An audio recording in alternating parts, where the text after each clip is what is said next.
The groundbreaker has approved our request for docking, Captain. You're free to disembark.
That gas is going to make us a fucking mint. 120-some cubic meters of it, at 1,000,000 bits a pop. Take this, you've earned it. When we get buyers lined up, I'm gonna buy a gold toilet to shit in.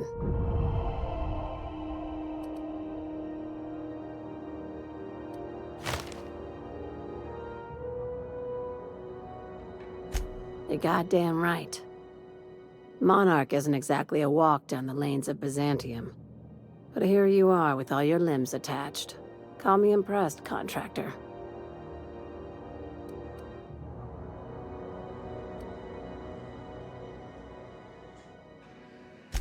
I guess you're just one of the lucky ones. Look on the bright side. You just started and you're already on the path to a promotion. You've been keeping busy. I hear you took on some extra work at Fallbrook. Catherine says the factory needs some repairs before it's back to working order, but at least it's under our control. Hey, when you were at the slaughterhouse, those swine didn't give you any strange looks, did they?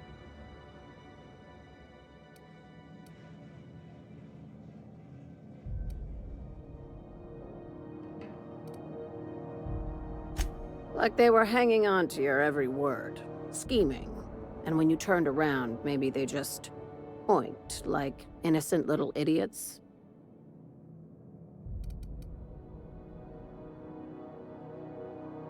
You talk that way to your last boss? Consider yourself on notice. That attitude has no place in a legitimate business like mine. I'm probably getting worked up over nothing. Just try not to think about pigs. You never know, you know?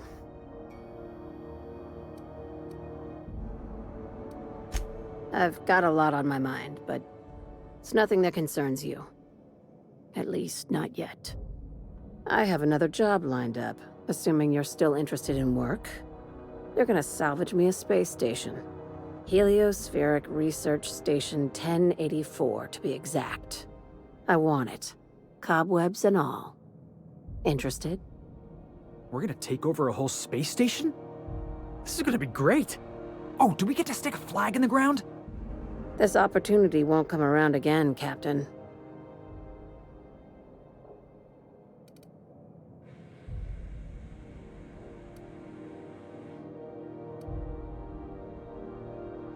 Right now, it's only salvage on paper. Systems and comms have gone dark. Poke around if you're curious why. While the board lets 1084 gather dust, you're gonna swoop in and plant Sublight's flag.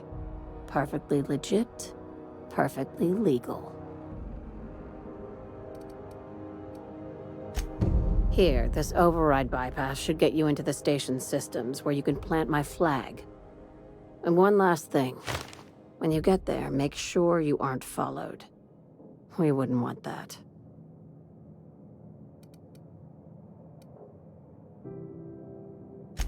Both. Neither. Right now, it's safer if I keep you in the dark. I'm on the heels of something big.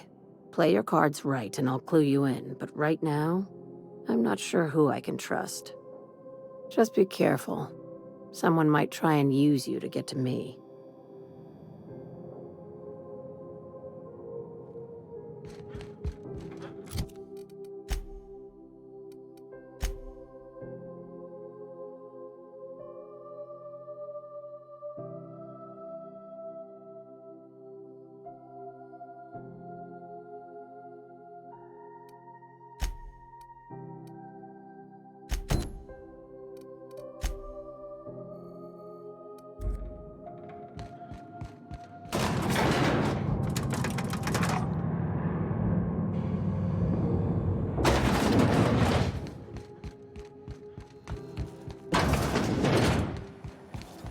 C&P chicken and potatoes.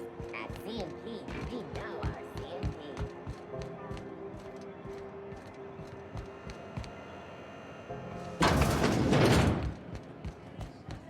This is Halcyon News. We interrupt your regularly scheduled advert. You mind trying to have a moment here?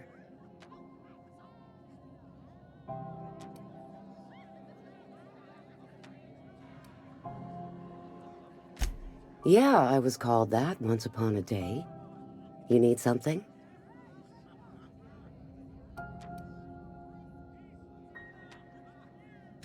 Rufus and I are no longer on speaking terms. I don't know where he is, and if I did, I wouldn't tell you.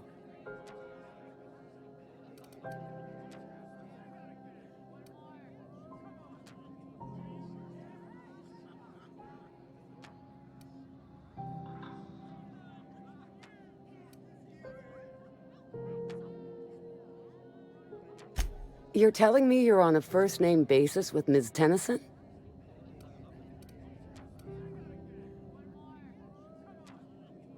All right. I'm gonna take your word for it.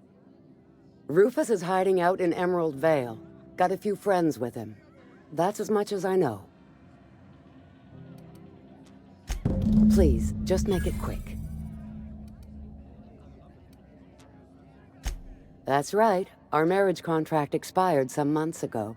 And seeing how he's technically an outlaw, I wouldn't renew even if I wanted to. Precious little. He and Rufus worked together on the Groundbreaker some years back before he vanished.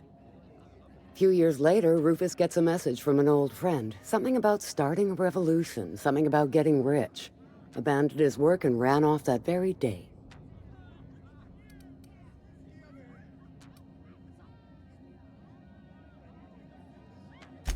Only that Rufus is in a bad way. He came to see me a little ways back. Said he had to go into hiding. Never asked why. He was here to collect his personals, complain about Harlow to me, and say goodbye. In that order.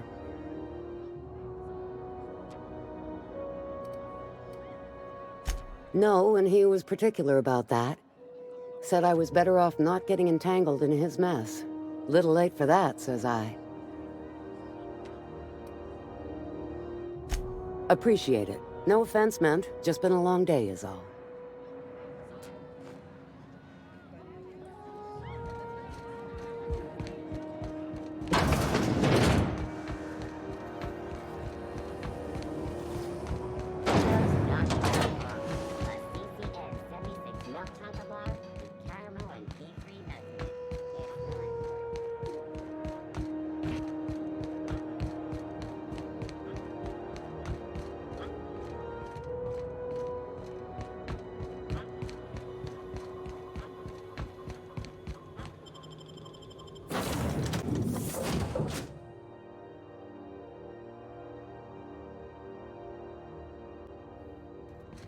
Crew members Ellie and Max are engaged in a heated discussion in the kitchen.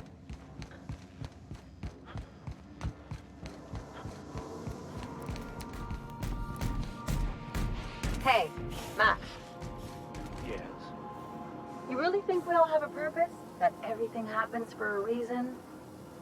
I used to think that, but not anymore. Then, wait, why do you sound so calm? Aren't you getting annoyed? Not in the least. But I do apologize, Dr. Van Hill. It sounds like I have annoyed you. Fine. Be that way. Something on your mind?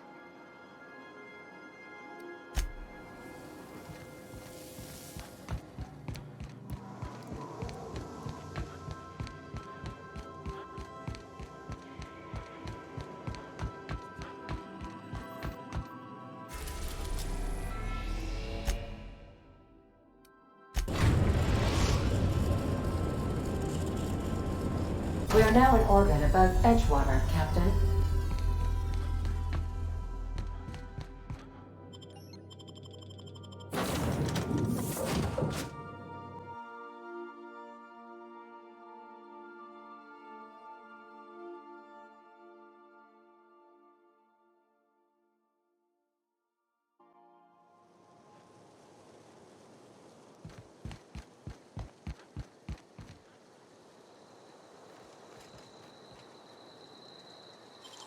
Can't keep us out.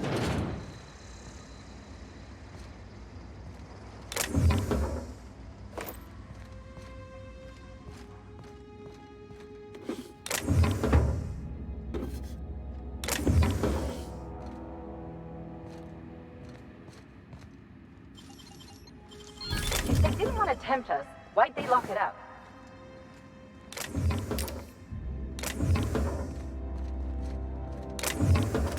What do you think you're doing?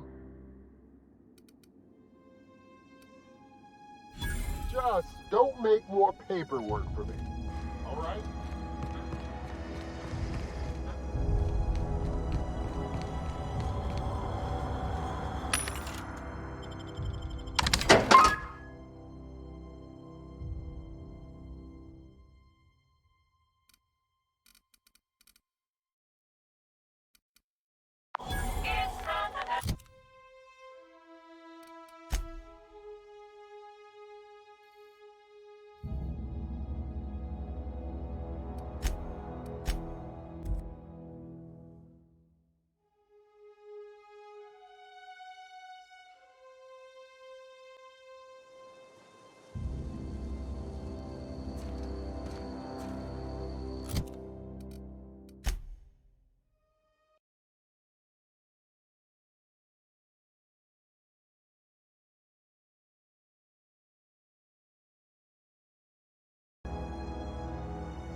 With that.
I don't know who you are or why you're prowling around here, but I'm willing to make a guess. You're one of Harlow's gun hands, ain't you? He sent you after me.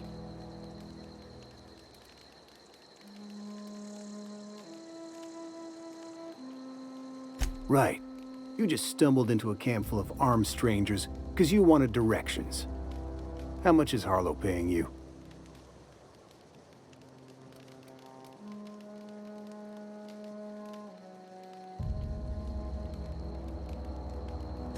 Let's assume I believe you. Tell me what you want.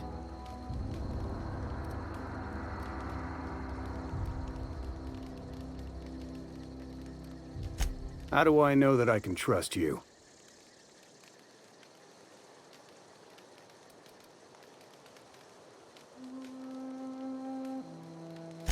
Yeah, guess that's a fair point. Listen, I don't know what lies Harlow's dripped down your ear, but you'd be a fool to trust him. I never betrayed Harlow. Harlow betrayed all of us. The board's got him in their pocket, been paying him off for years. All that palaver about revolutions? It's a lie. You can't be serious. I've known the guy for years. Yeah, that's about how I reacted when I found out. That's the whole truth. Harlow's just another board asset. A 2-bit mercenary wearing a dissident's clothes.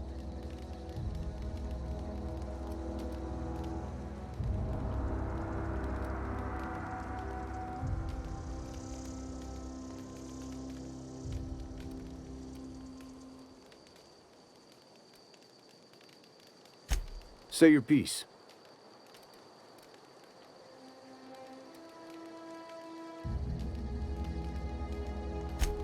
Because he's for sale. Anything the board can buy, the board will buy, and that includes loyalty. Harlow was a charismatic bastard, and he was ruthless.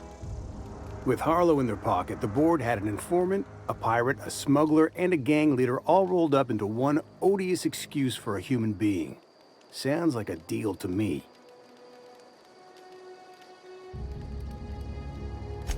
Board-sanctioned piracy. Harlow went after the ships the board wanted destroyed, capturing anybody the board wanted captured. If we captured you, we'd ransom you. Harlow liked to do the job himself. Gather up the captives on his own ship, vanish for a couple of days. Only that's not what happened.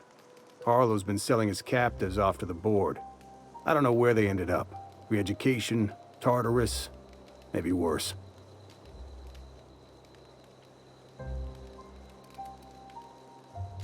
Yeah, I've got proof. There's always a paper trail when the board's involved. I chanced upon some correspondence between Harlow and his employer. I don't know that it makes a difference. What was I to do with that evidence?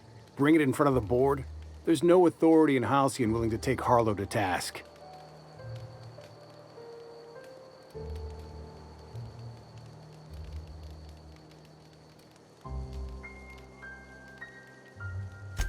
Huh. You ain't like other board agents I heard about. You got a functioning spine. You want to confront Harlow yourself? Be my guest. I hid my papers before Harlow chased me out. Back in the middle of the base, there's an old vent in a utility corridor. I stashed my evidence in that vent.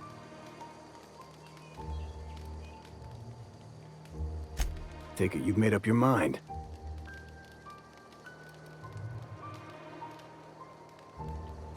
You gonna tell Harlow I'm dead? May as well. I'm never going back to that life again. Here, take the ring. And for what it's worth, my gratitude.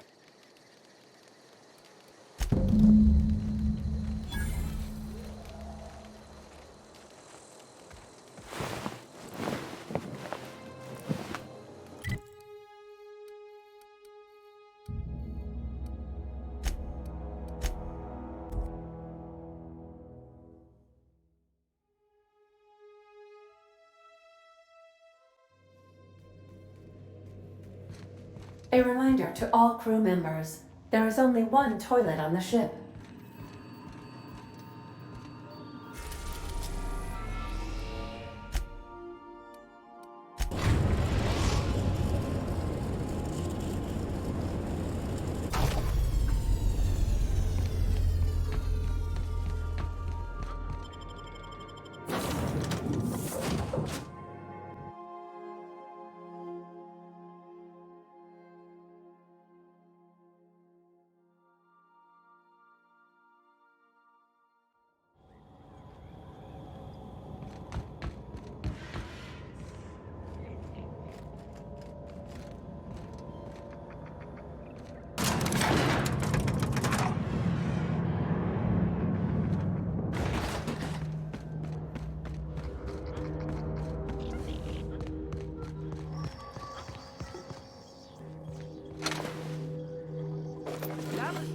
my bit. Why do we even have one of these?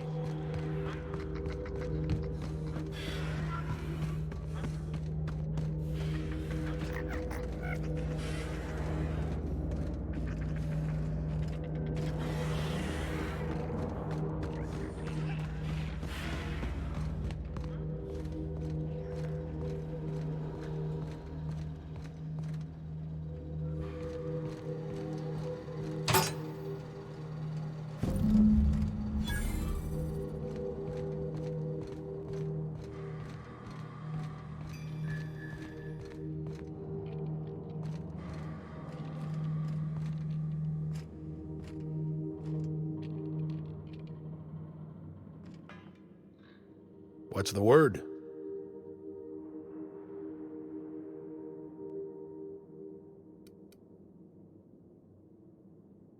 Not surprised. Trask was a dead man trying to negotiate with his own executioner.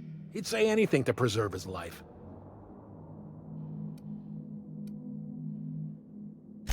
That's a damning accusation. Am I right to presume you have some evidence on hand?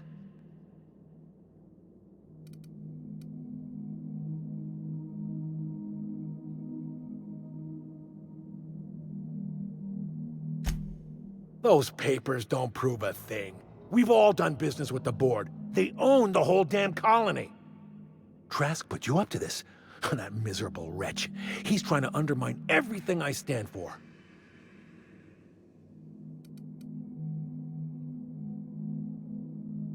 You've got a lot of nerve calling me a liar to my face.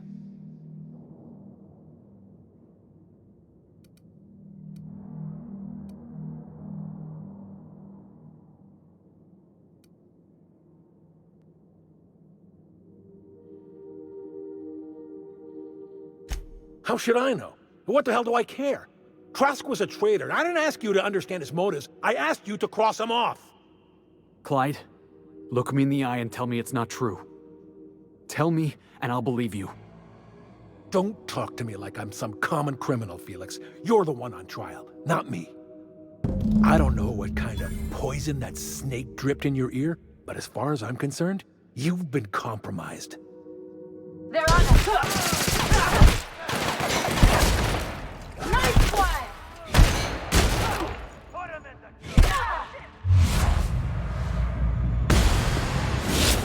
Get down!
What was that?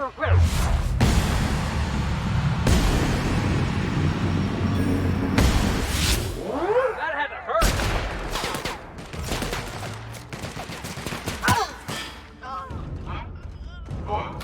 That's the last of him.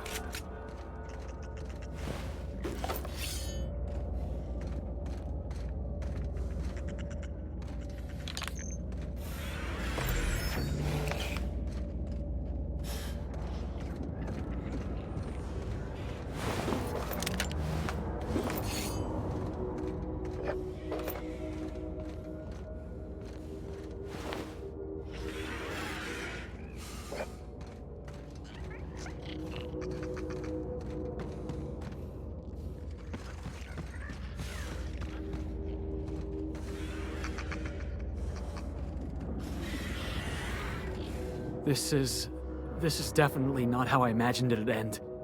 The void's black, water's wet, and Clyde hated the board. That's something I just knew. Now? I don't know. I don't know what to think.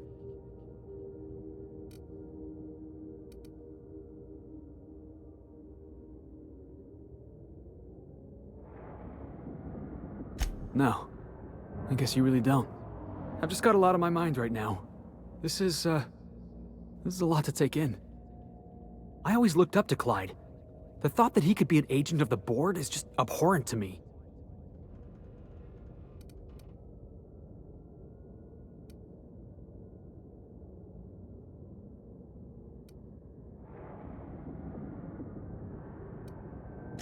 Yeah, he did. And I'm not sure how I'm gonna get over that.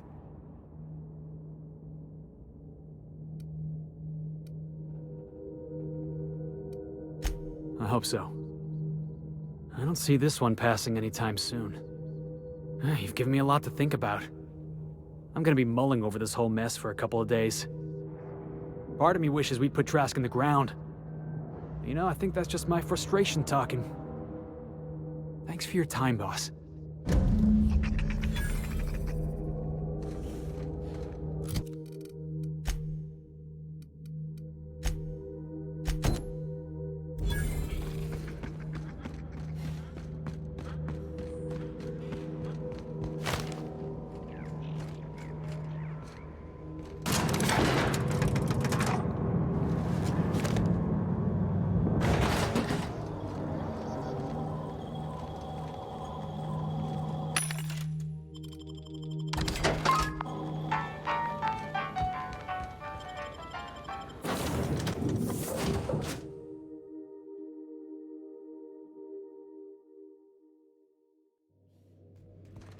I believe I hear Felix and Parvati discussing the latest Aetherwave serial.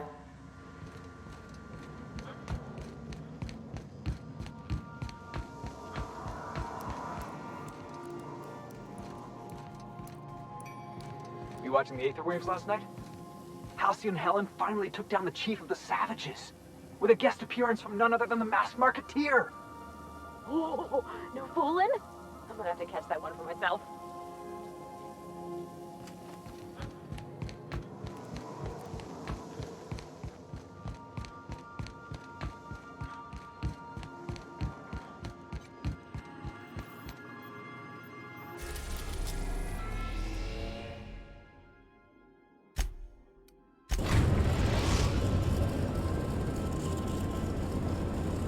We've reached HRS-1084, Captain.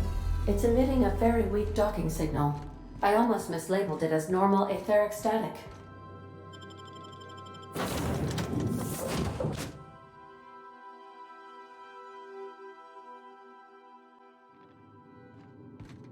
We gotta get the power up and running.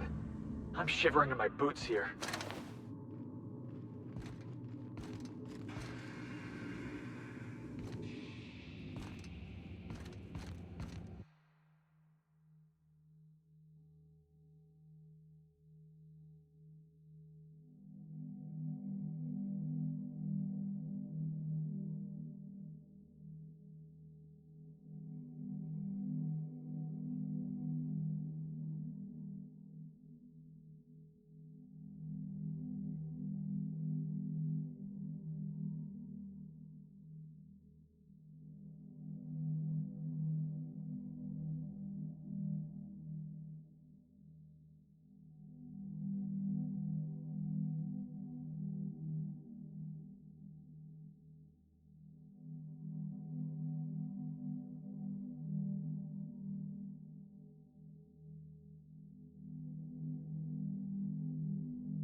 Oh, I see you have activated your holographic shroud, Captain. Excellent. Becoming indistinguishable from an authentic UDL trooper will prove advantageous to your current situation.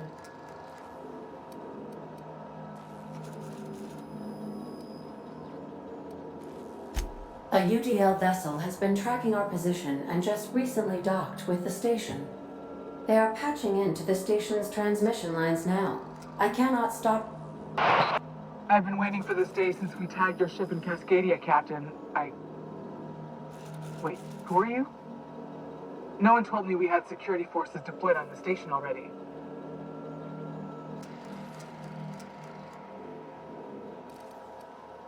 Roger that. Just as a precaution, I'm sure you won't mind if we turn on the station's security systems. Can't be too careful. We'd hate to leave this location undefended after a close call with outlaws.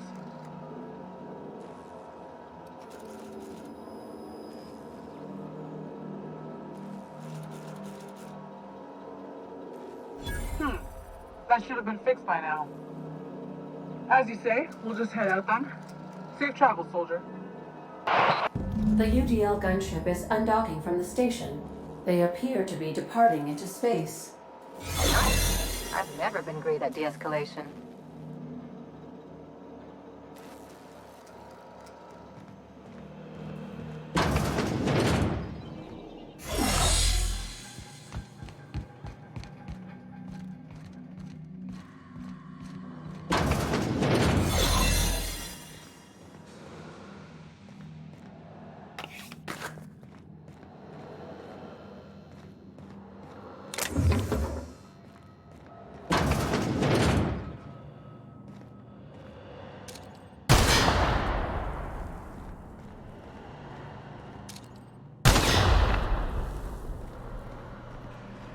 Whoa, careful where you step.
They're still alive.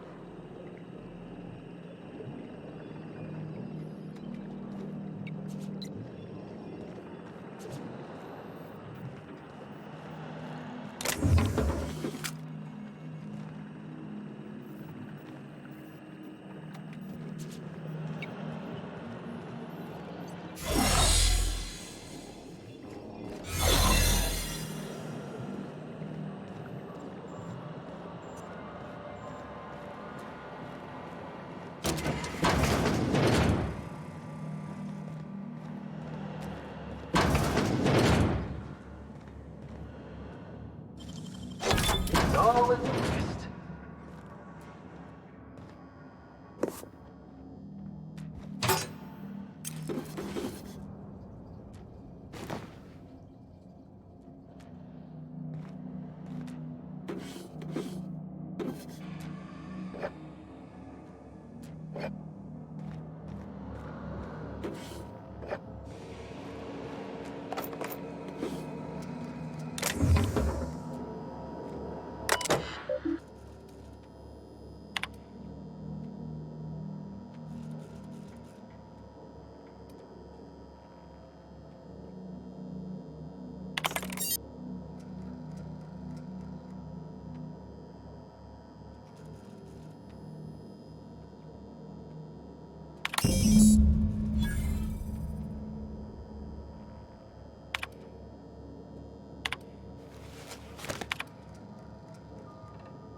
It's done. Now let's go get our money before Sublight sees what a creepy dump this place is. Wait, Chartrand? We've seen that name before, back in Cascadia.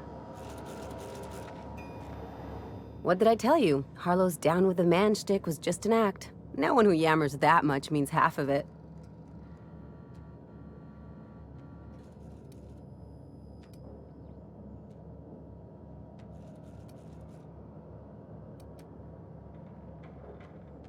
Take a page out of my rule book. Don't trust anyone.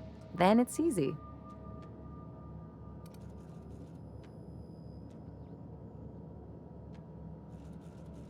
Don't get all mushy on me now. Come on, what did we just learn? People look out for their own interests. It's a fundamental law of nature, same as gravity and conservation of motion.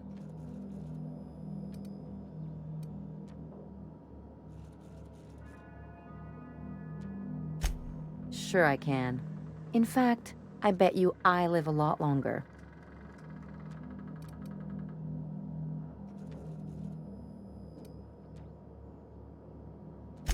I'm warning you, that reverse psychology stuff doesn't work on me.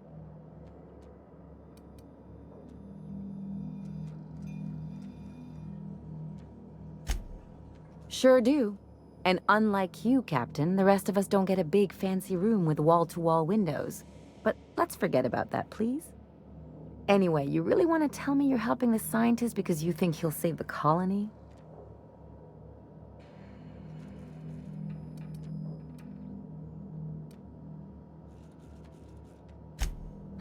And here I thought I'd seen it all. This galaxy must be bigger than I'd thought. Enough about Harlow, though. Anything else?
You guys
Captain, I wish to offer my commendations for convincing the UDL's gunship to leave HRS-1084. I did not favor the idea of being stripped and sold for parts.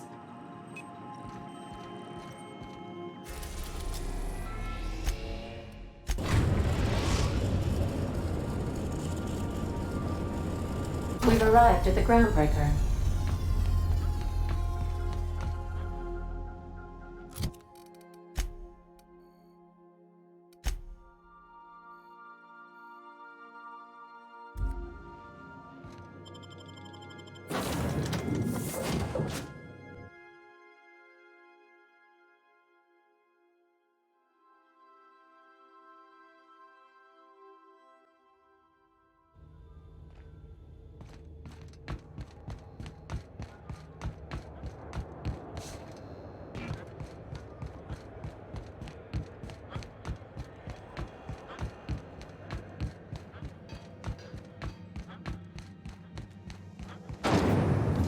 Rizzo's Purple Berry Crunch.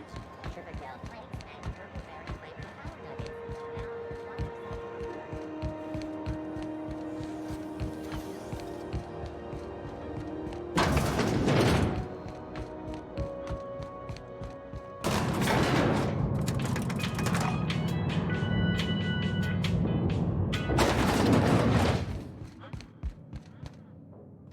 Finally, a base of our own.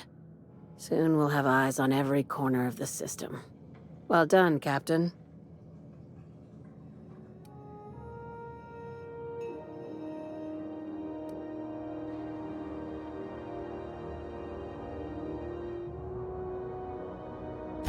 I heard about that. While my lawyers scratch their heads wondering how we deal with human salvage, I'm leaving the researchers in hibernation. Aside from the automated security, did you meet any resistance at the station?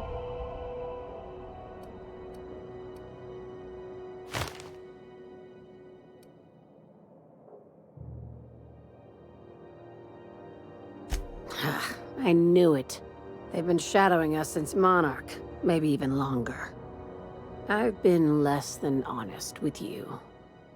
Your assignments weren't strictly about the salvage business. You might have figured that out already.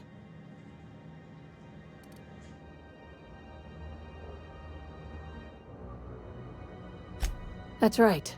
Up until now, I've kept you in the dark for your protection, and more importantly, mine. But I'd like to think we've earned each other's trust. After the Monarch job, I started connecting the dots. I didn't like the picture. Then what we found at Station 1084 confirmed my fears. You and I have stumbled onto something big, something none of us were meant to know.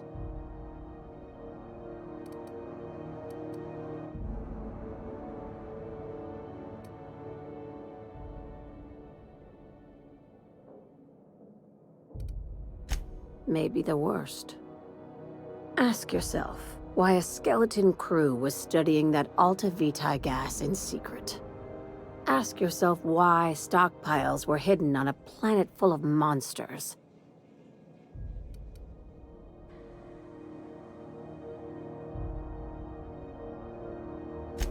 Before we go any further, I want you to keep an open mind. Can you do that for me, Captain?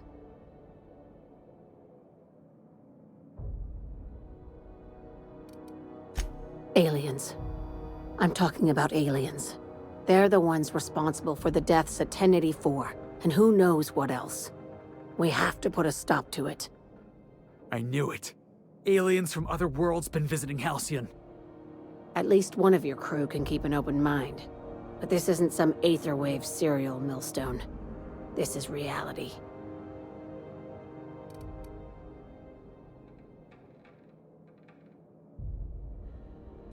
Hear me out. I'm saying it's aliens. I'm not asking you to like it. I'm not even asking you to believe it. But I need to act on this threat to the colony, and I can't do it alone. Well, at least she doesn't expect us to believe it. Damn, she's serious. Tragic, ain't it? What age does to your mental faculties? Your crew is skeptical. That's good. I don't want you walking into the unknown with blindfolds on. I assume you have questions?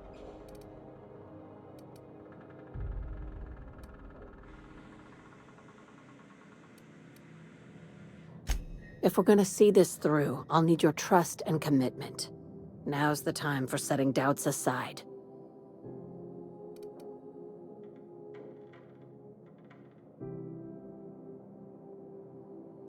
Conspiracy. One carried out with the help of human collaborators, assuming they haven't all been replaced. This is an invasion of our very cells. That damned gas is mixing our nucleon with halcyon biology to twist us, change us, make us more like those monsters on Monarch.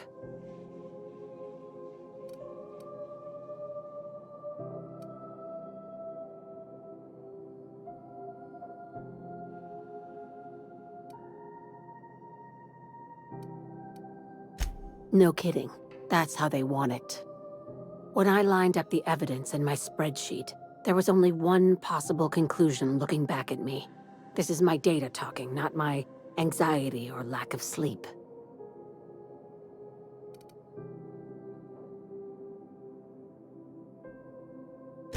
Sharing my findings took a calculated risk.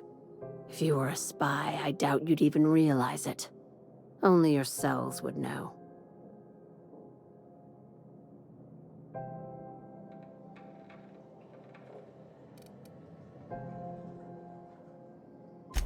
Probably nothing to worry about, as long as you don't start growing tentacles or slowing down time.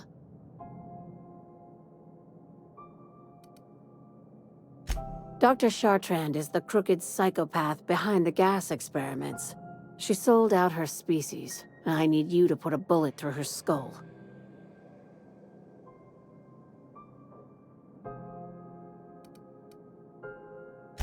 She's a research scientist and a damn good one. Before UDL poached her, she engineered a 0.2% increase in cystipig juiciness. Now she's doing the same thing with humanity. Her fingerprints were all over Station 1084. You saw what she did to her team.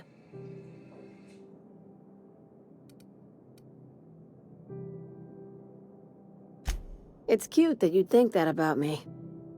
I just want to add savior of humanity to my resume. I've got ambitions outside of this office, you know. Besides, this way Sublight gets first dibs on alien salvage.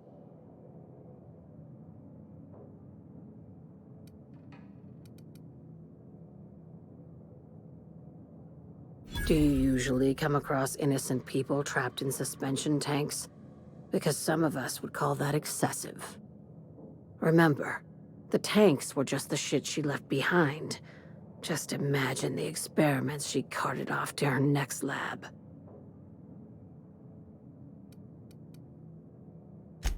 We're far beyond theories. Chartrand's logs, the gas, the suspension tanks, how much proof do you need? Wake up, Captain.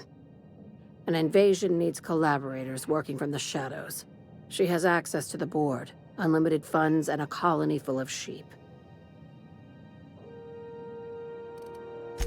Just think of it as salvaging hope from the smoking wreckage of humanity.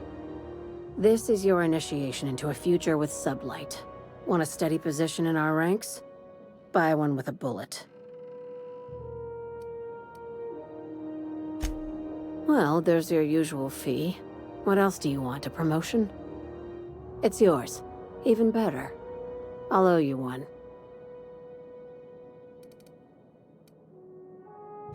This keycard will get you through the front door of her Byzantium estate. Don't ask how I got it. You might not like the answer. By now, the other side knows what you're doing. Don't trust anything Chartrand says. She's compromised down to the bone. Maybe even deeper than that. Somehow, I always find my way back to the Groundbreaker.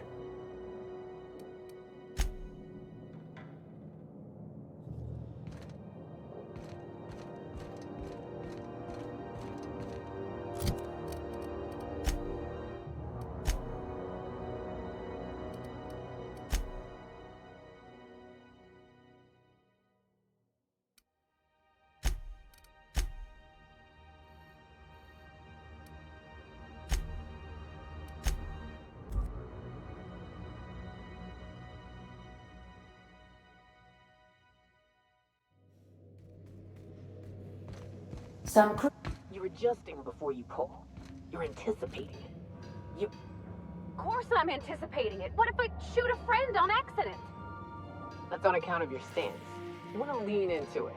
Embrace it. Work with it. You're in control here, Parvati, not the gun. Don't let a hunk of metal jerk you around. You've been around powerful machinery all your life. You're always in control, right? I guess that's kind of like when the filler's shooting 600 cans of near molten cell tuna down the conveyor while I'm trying to tune a belt.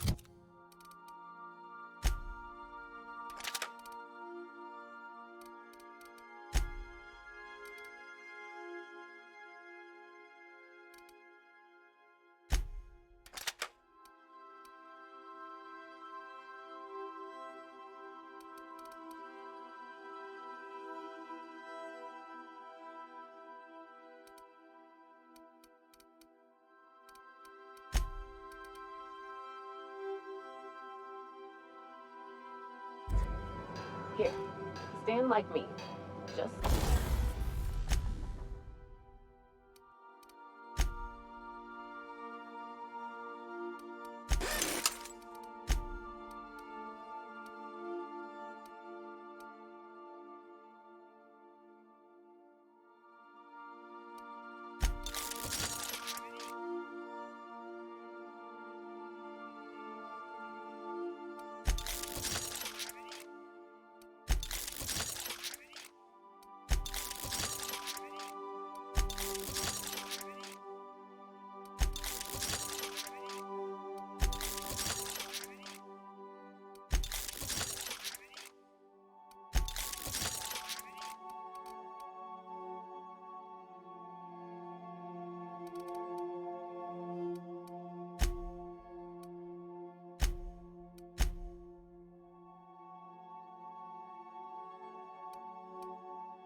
So.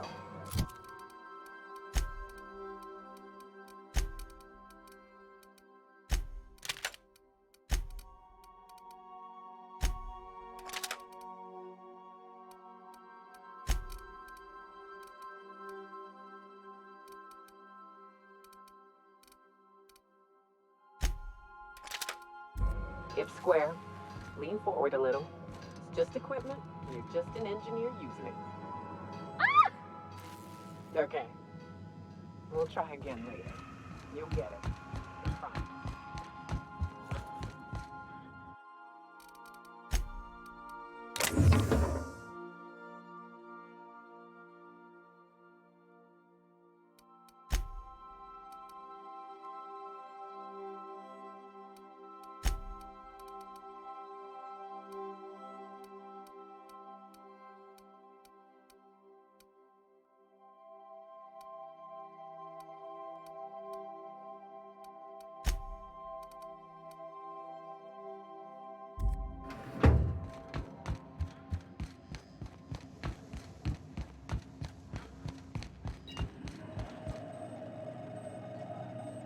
Welcome back, Captain.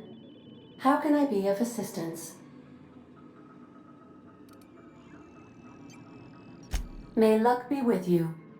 Of course, as I am sure you are aware, luck does...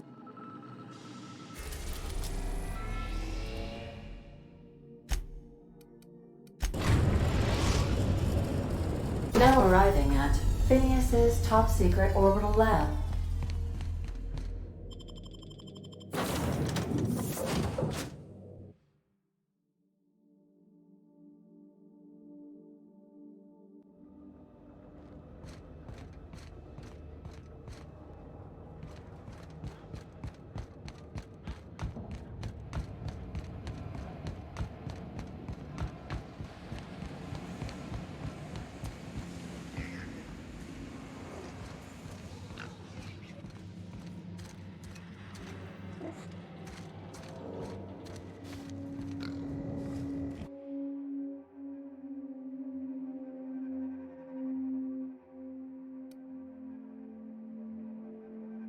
Reviving you from hibernation was my greatest accomplishment. You your odds of survival were a mere 28%. I'd clap you on the shoulder if I weren't behind a wall of bulletproof glass. I don't know how you did it, but Hiram Blythe just sent me everything I needed. According to Hiram's message, Minister Clark has ordered a suspicious amount of dimethyl sulfoxide. It's almost as if he's hoarding the colony's remaining supply. Typical elitist, hoarding supplies during a time of scarcity. Once I have those chemicals, we can revive the Hope's colonists and put some decent people in charge. So, good news. You're going to Byzantium, and stealing those chemicals. Exciting.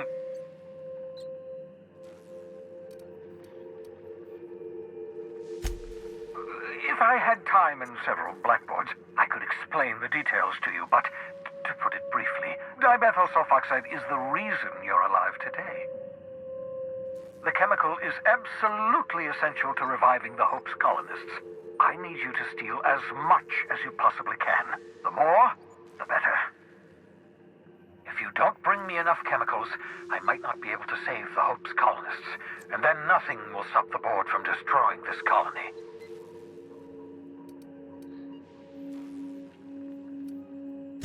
Aloysius Clark, Minister of Earth. Virtually every colony requires the presence of a Minister of Earth. Clark is complicit in every one of the board's crimes. Whenever the board issues some new decree, you'll find Clark's signature on the dotted line.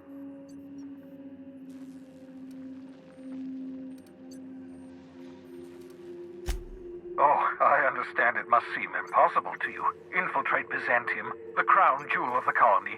Steal a batch of rare chemicals from a heavily guarded estate. In order to do the impossible, you must first divide it into a series of smaller, less impossible tasks. Ah, yes, the details. I'm not about to ask you to rampage through Byzantium trading bullets with the board's agents.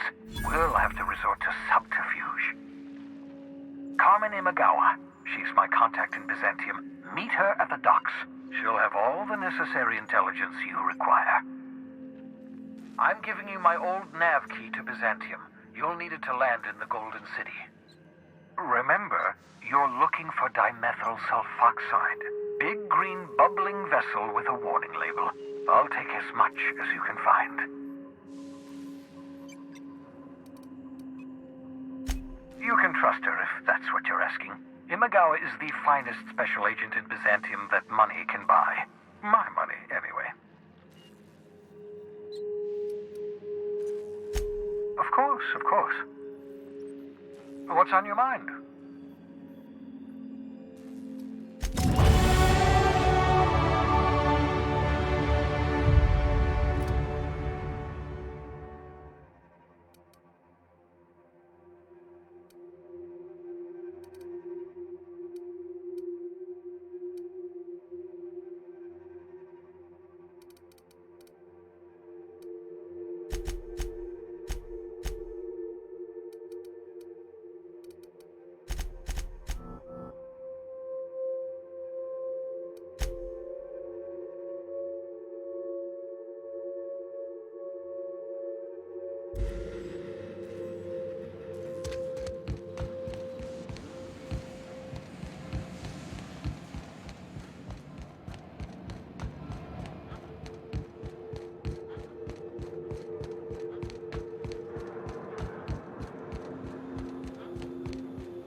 Not today, Sam.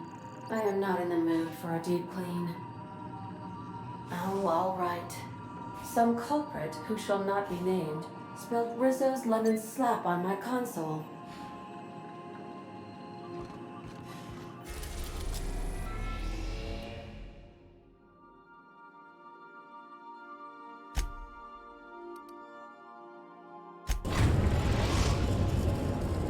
We are now in orbit above Byzantium, Captain. I understand we have decided to continue supporting the outlaw scientist, Dr. Phineas Wells.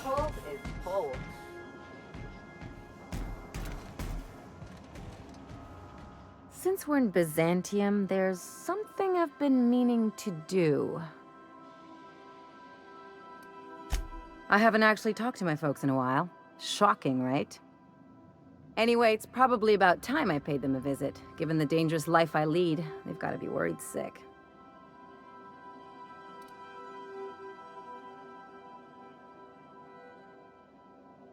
Which brings us to where we are today, several messages and a few years late. See, I'm originally from Byzantium, born and raised. I know that probably comes as a big surprise.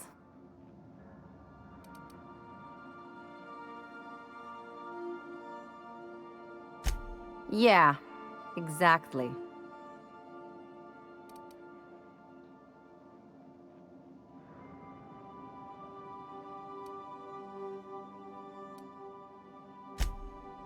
Oh, well, I was thinking you'd come too?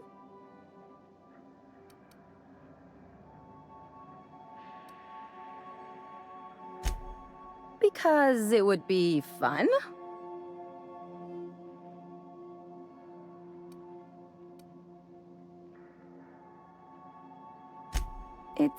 Well, they know me as Marilyn the surgeon. They don't know Ellie the pirate sawbones. But you're authentic rabble. True riffraff. When they see you, they'll get it.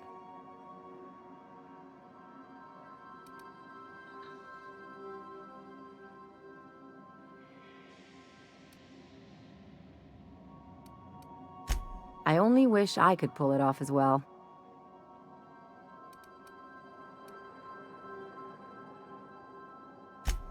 Great! And when we get there, draw out your rough edges a bit. If you've got an outfit you haven't washed in a while, maybe one with some blood stains, wear that one.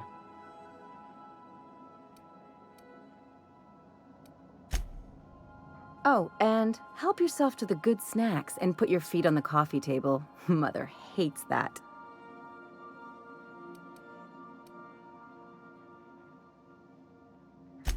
That's the idea. Anything else?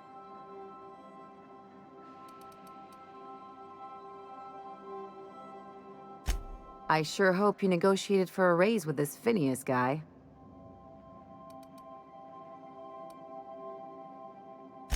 Uh-huh. Sure.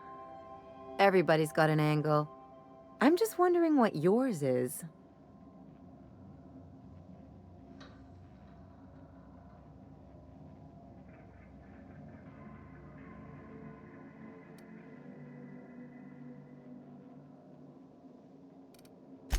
I knew a doctor like him once. He had a patient complaining of ankle pain, so he amputated the man's foot. Wasn't even the right one. Point is, good intentions don't count for shit. And nothing's more dangerous than a crusader with a cause. Besides, none of this is your mess, so why go dirtying your hands with it?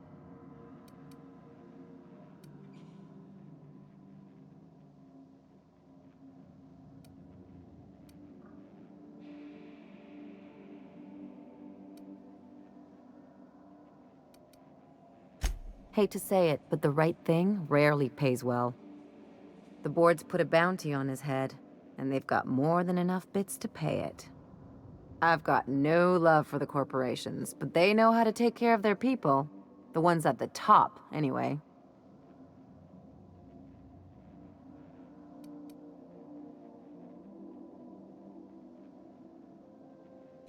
Don't think of it as being a lackey. Think of it as doing a job and getting paid really, really well. I know you want to save the day, but don't forget to look after yourself. No one else out here's going to.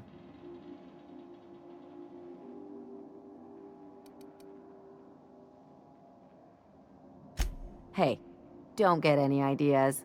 I'm just making sure you last long enough to pay me at the end of this. Anything else?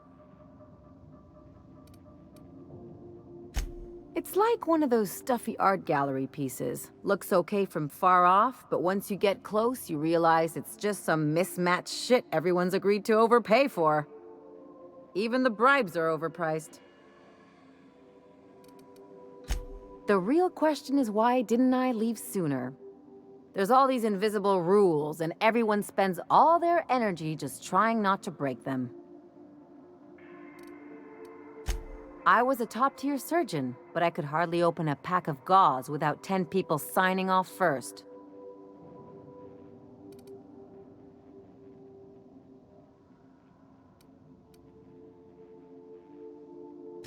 Now you see why I left. People call Byzantium the jewel of Halcyon, but really, it's just paste. Everything's polished and bureaucracy. Take a close look and you'll see it's deader than anywhere else in the colony.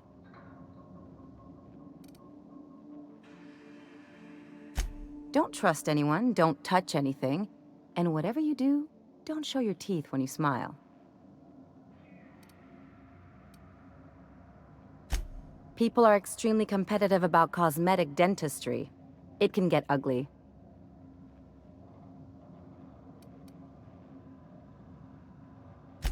Interesting like a colonoscopy. I trained as a surgeon. More my folks' idea than mine, but I made the best of it.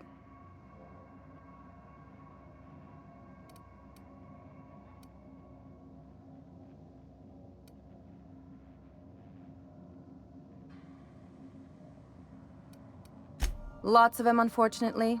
I even sculpted a few. Turns out Byzantines are more concerned with having square shoulders and a good profile than, well, anything else. That's what I've been saying.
Nicely done.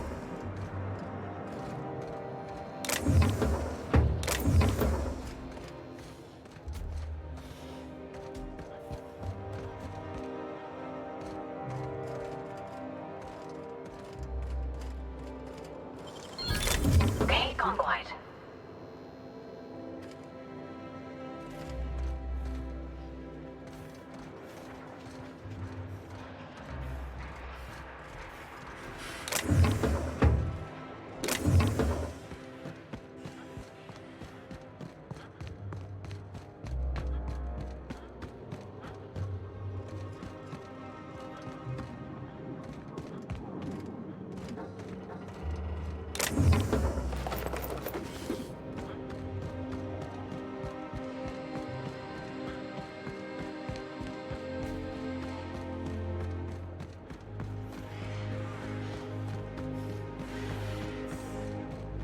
Still tinkering with that? It's not gonna fix itself. Don't we have repair drones for that kind of thing? This was a repair drone.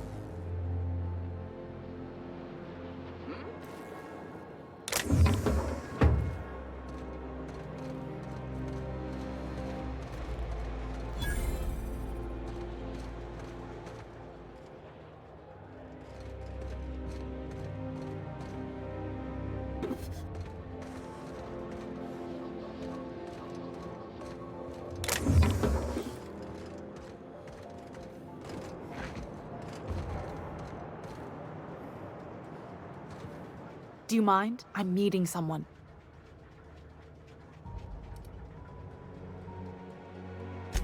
Shh. No names, okay? The Phoenix is a wanted man, and the board has eyes everywhere in Byzantium.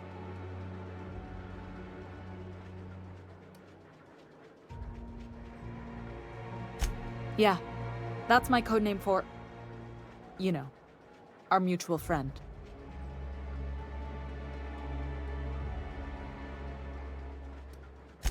Oh, I'm Golden Eagle.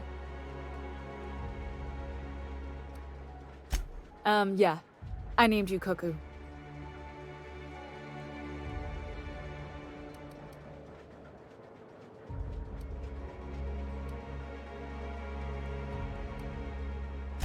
It makes sense if you think about it, because I didn't know who you were, and old Earth cuckoos would routinely trick other birds into feeding them.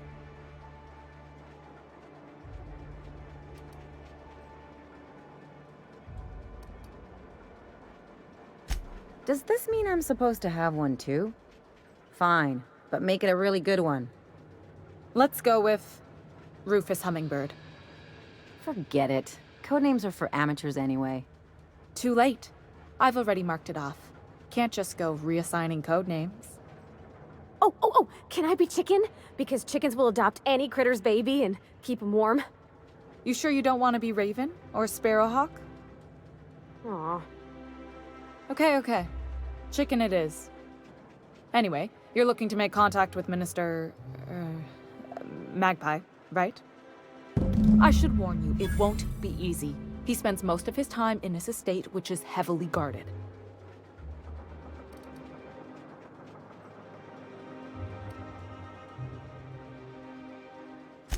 Whoa, I'm not one of your B&E specialists. I just provide intelligence.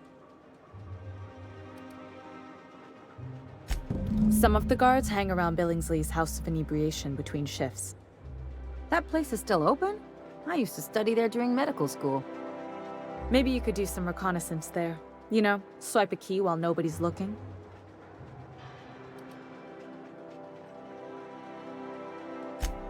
Just remember, you didn't hear it from me. I've always been fascinated by birds. If you ever research Earth species, there are thousands of them, so colorful and distinct. Here we got 11 flavors of terror rays and not much else.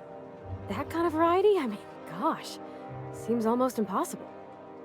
The other thing about birds, though, is their environmental indicators.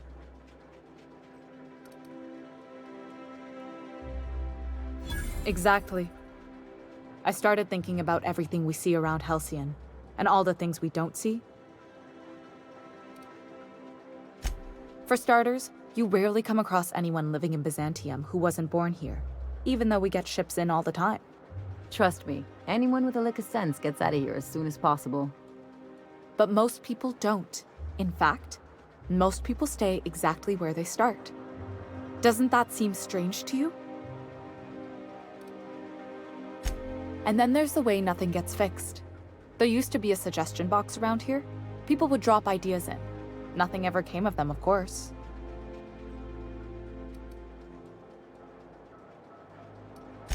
Sure, that part is. That's why they install shredders in those boxes, after all. But one day the shredder broke. No one came to fix it. And since it wasn't working, we didn't have anywhere to file our complaints. So you can imagine how messy things got. I bet your repair folks couldn't find parts. Back in Edgewater, I'd have to take something apart just to put another thing back together. Might have been the paperwork. Here, you have to append forms to your forms, and law help you if there's a single dash out of place. At first, management put up an out-of-order sign, but that just seemed to worry people, like they were advertising something wasn't working. They eventually took the whole suggestion box sign down so that people didn't have any expectations about it. But they never fixed it, never replaced it. Doesn't that seem odd to you?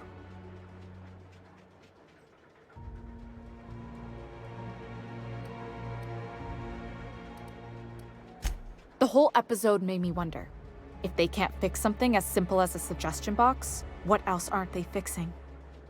After a while, I got connected with our mutual friend and started using my position here to feed him information when I could. That's it, really.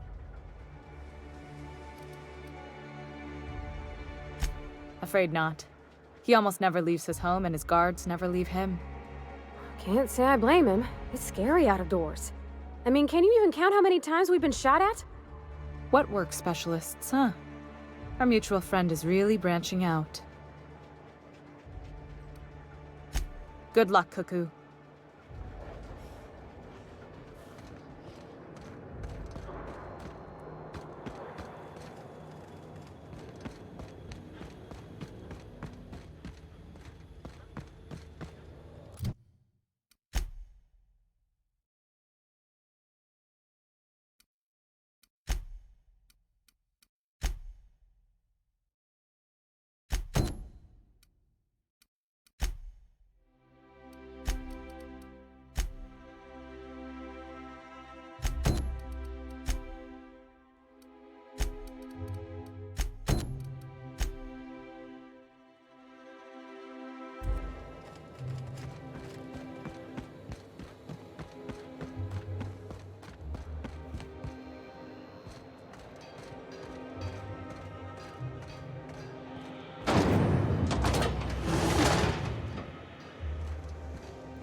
A UDL security attendant is all.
Why can't something exciting happen around here for once? Nothing wrong with stability. It means everything's running like clockwork. Don't you ever want a little fun? Maybe see a marauder ship get blown to bits overhead? What a thing to say. Everyone knows marauders can't fly.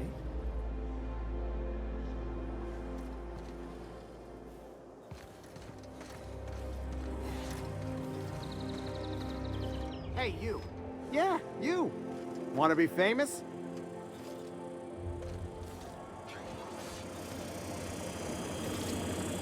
Kid, you got presence. Natural magnetism. Know what I mean?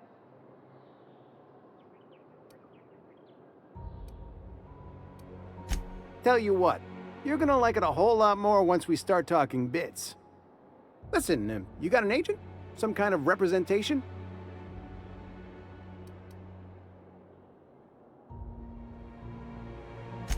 Fresh, natural talent. I know it when I see it. Listen, you got a real special quality, raw energy. I see you in pictures, kid. I'm making a feature, Space Pirates of Moros Prime. It's gonna be a hit. But we still need a star. And I think you got the chops. Not so fast. First, we gotta talk about royalties. Let's just see where this audition goes, huh? So what do you say? You ready for the chance of a lifetime? Terrific! We're holding auditions at the studio. Head to Odeon Pictures and take the elevator. You're going all the way to the top, baby. Happy feels so head. Feeling a little off balance? You need a level head.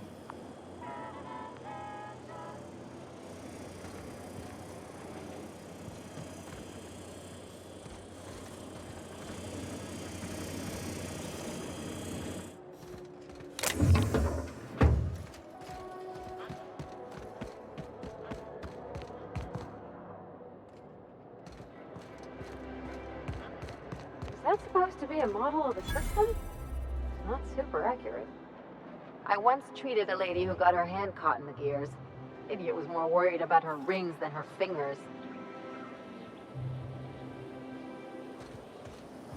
CNP burst pockets. Can evaporate in 2.5 seconds. Burst pockets.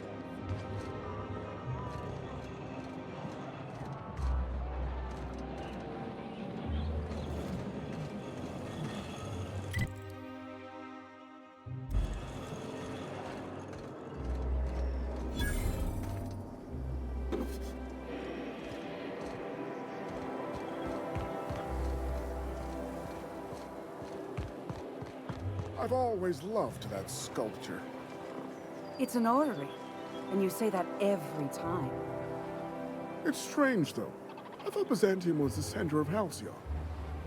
That's a figure of speech. I know that.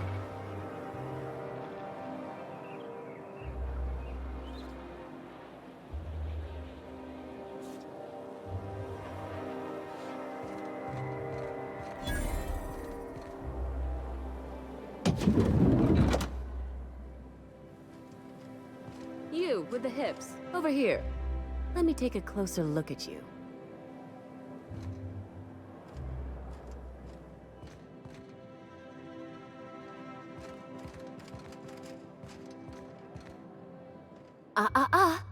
Don't speak. Hold that posture for a moment while I admire you. You have a natural contrapposto, my dear. The way you rest your weight against your hip suggests a certain rugged charisma possessed only by the mighty primal and the well-traveled spacer. Splendid. I love it.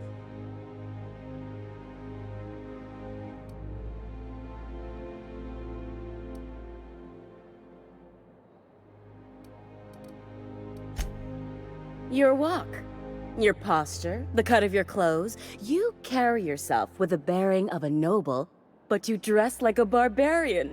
How deliciously outre. I'm Celeste Jolicoeur, and you, my dear, are exactly what Byzantium needs.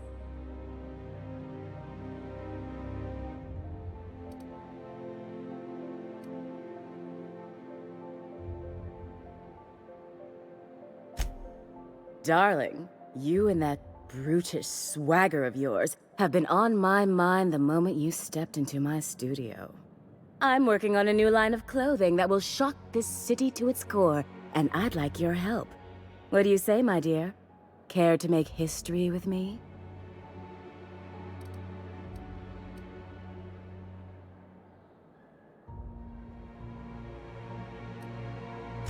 When I look at you, I see the very embodiment of everything the walls of Byzantium were built to keep out. Making an outfit worthy of you won't be easy. I'll need your help gathering the right materials. Everything I need to know can be deduced from a first impression. You're an outsider. You're exotic. You carry a whiff of barbarism and adventure. You're the embodiment of everything I want in my new line.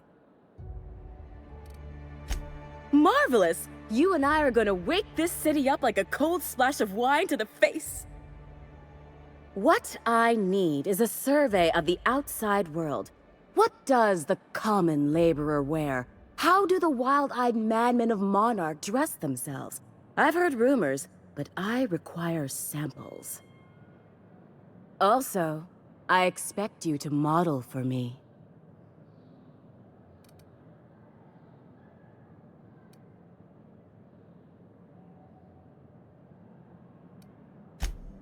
My dear, fashion is a performance art. An outfit without a body is like an instrument without a player. I'll need you to model for me the following: the apparel of an iconoclast, the armor of a marauder, and a full ensemble of spacer gear, helmet included. And when I say spacer gear, I mean an outfit worn by real spacers. None of that garbage spacer's choice pedals. You have the bearing and demeanor of a born model. You're going to absolutely murder this job.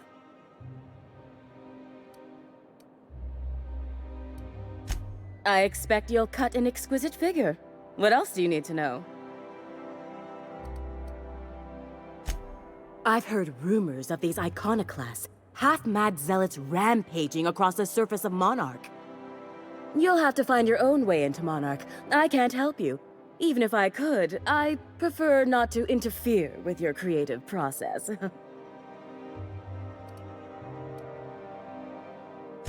I don't know, I've never seen a marauder. Not in person, anyway. There are always Aetherwade programs, but I want something authentic. Byzantium is long overdue for a change of wardrobe, my dear. Something barbaric, yet elegant. If I were an enterprising spacer in need of a wardrobe, I'd probably head to the Groundbreaker. Fabulous! I can't wait to see what you dredge up.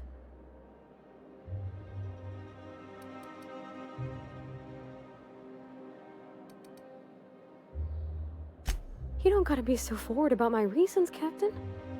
Let me get a good look at you. Turn around, please, darling.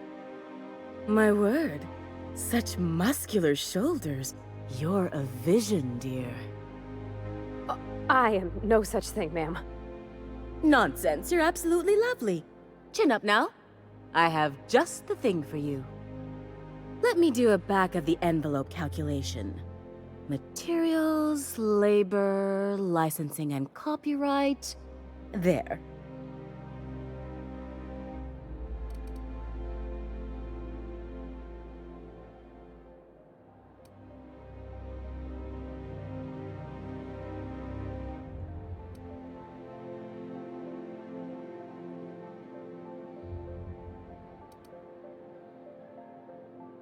Love? That's the ultimate luxury, darling. Love. Oh, gracious me. I don't get why that's funny, ma'am. Oh, my cherub. Who woos for love anymore? That's so... precious. All right, Captain. Here is the absolute best I can do for you.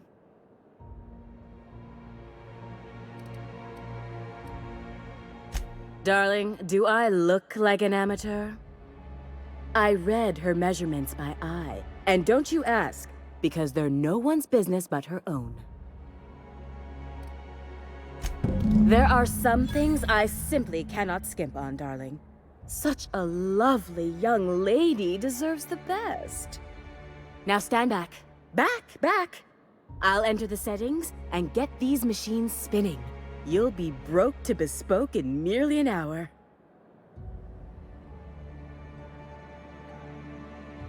And there we are, my darling girl. I wish you a splendiferous evening. And if you don't mind my asking, have you any interest in modeling? What? Oh, no, ma'am. All them eyes staring at me? I couldn't. No way, no how. I get scared just thinking on it. I wish you weren't so shy, my Violet. You truly are beautiful. I hope your date sees that as clearly as I.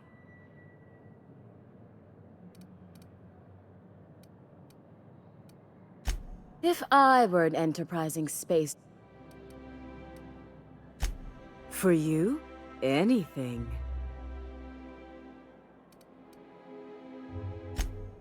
Outside Byzantium? Of course not. There's nothing for me outside Byzantium.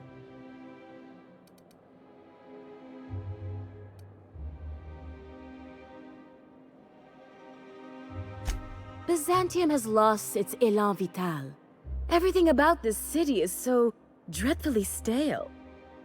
I want to make people uncomfortable the way you do. You're an outsider. You clearly don't belong in Byzantium, and yet you strut about, doing as you please.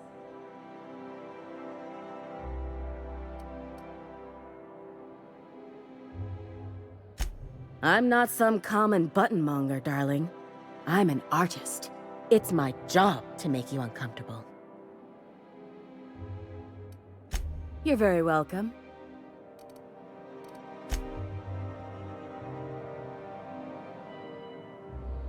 I can't wait to see those outfits.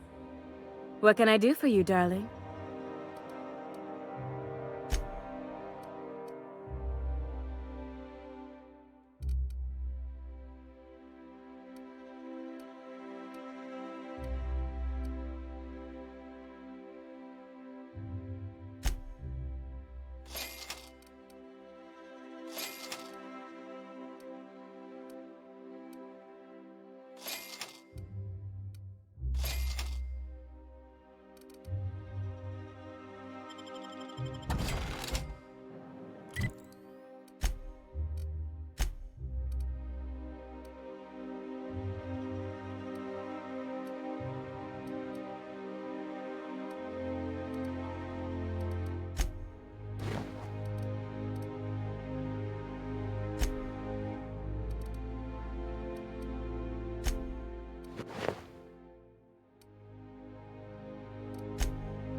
Can you believe this outfit?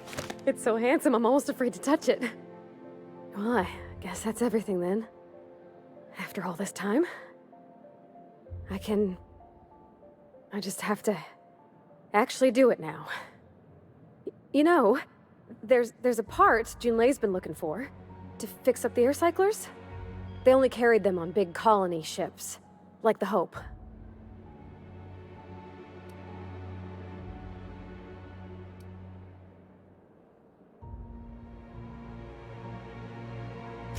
I know. For a while, it felt like everything I did was a little bit of help. And it meant I didn't have to ask her to be mine. Not yet. Not for real. Next time we dock with Groundbreaker, I'm doing it. I'll send June a message and ask her over. Oh, this is real scary, Captain. I'm grateful for all you done.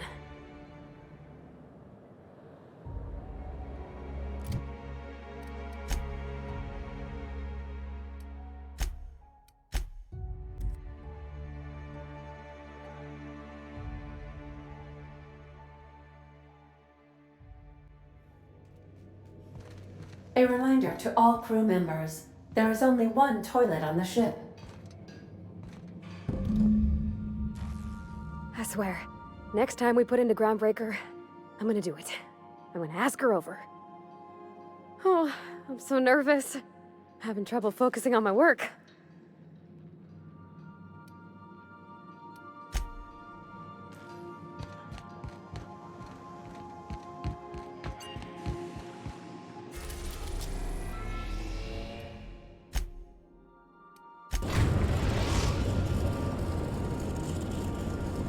Destination reached, the Groundbreaker.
All right.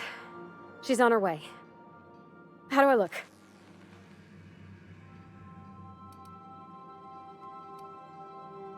Oh, my hands have finally stopped shaking. All right. Deep breath. Here I go.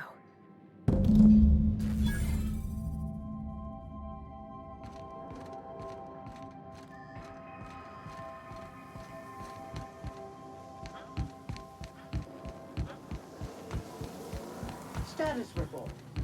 13 jobs scheduled for area. Anyhow, so I told him, Dad, I'm a big girl now. I ain't need your help. I can do it on my lonesome.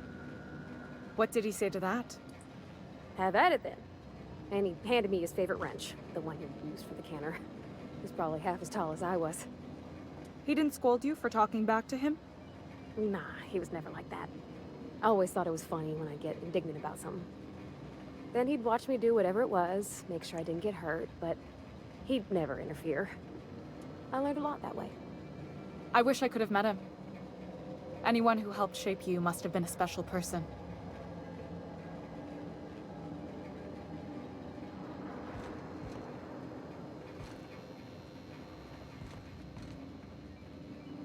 My father and I were often at loggerheads. He had notions of how the station should be run, and I had others. He was fond of saying, "You think Groundbreaker pays for itself? Someone's got to cover the bills," when I chafed against his deference to the board. Sounds like he was afraid of him. He was, and he was right to be. Didn't mean I had to like it. I could see why Parvati seems so happy here. Look at me. Well, what about your mama? I don't mean to pry, you just hardly mention her, and I've been wondering. She passed when I was small. Taught me how to change a fuse on her deathbed. Even sick, she was patient with me.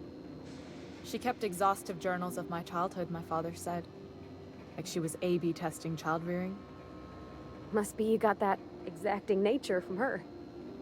Exacting is a kind way to put it. Inflexible, my father would have said.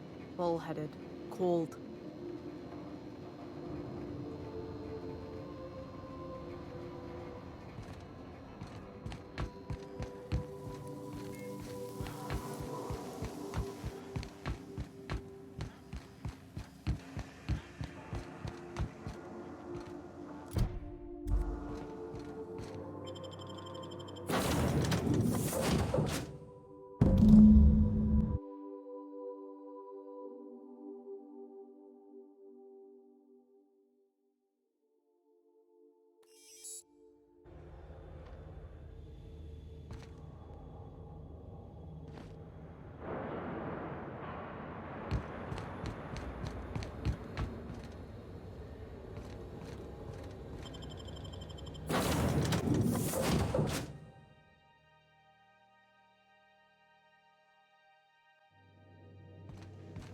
If you stop in the engine room, would you ask Parvati to send Sam down to the bridge?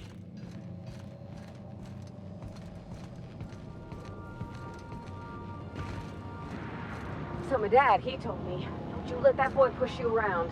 So I hit him with my wrench, right? Ooh, Dad was mad. Guess he wanted me to use my words.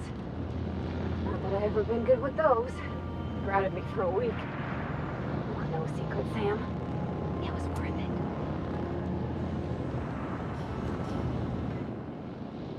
Okay, Captain, she's gone.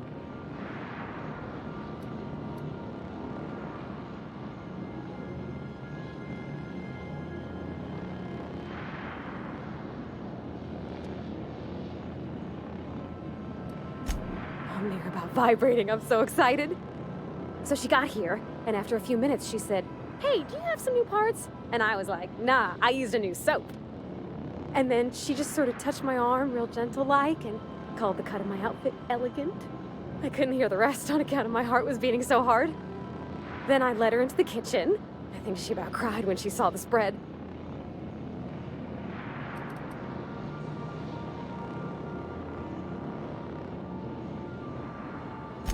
She stood stock still and just said, "Oh, real soft." Oh, and let me tell you, I was sweating. And then she blinked and said, "Is that dustback casserole?"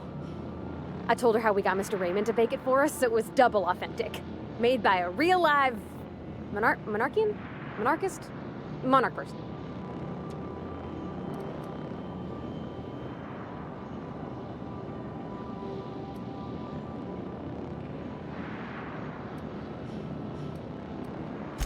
Well, we talked a bunch over dinner about the things we learned just through messages, stuff we repaired, how I taught her to salvage and she taught me to build. When I brung out the sweetheart cakes, June, she got a little teary, said she had a thing she needed to say. But I stopped her because I wanted to say it first. I never felt so bold, Captain.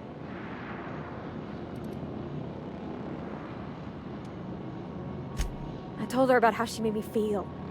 Bold like I acted, strong, smarter and kinder than I am on my lonesome. I listed all the things I liked about her. And then she pulled out a paper and read a speech. She talked about the things she admired about me, like my cleverness and my humor, and how it made her want to be more open.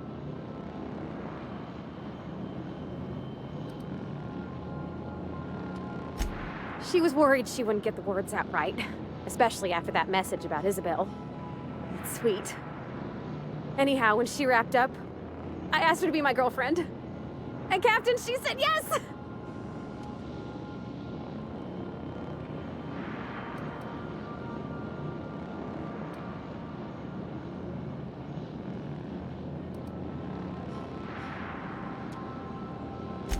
It's all on your account, you know.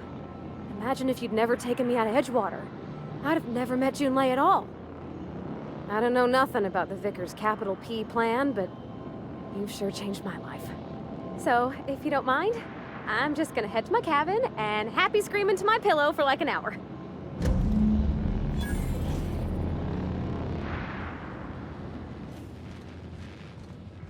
Remember, items in the hold may shift during takeoffs and landings.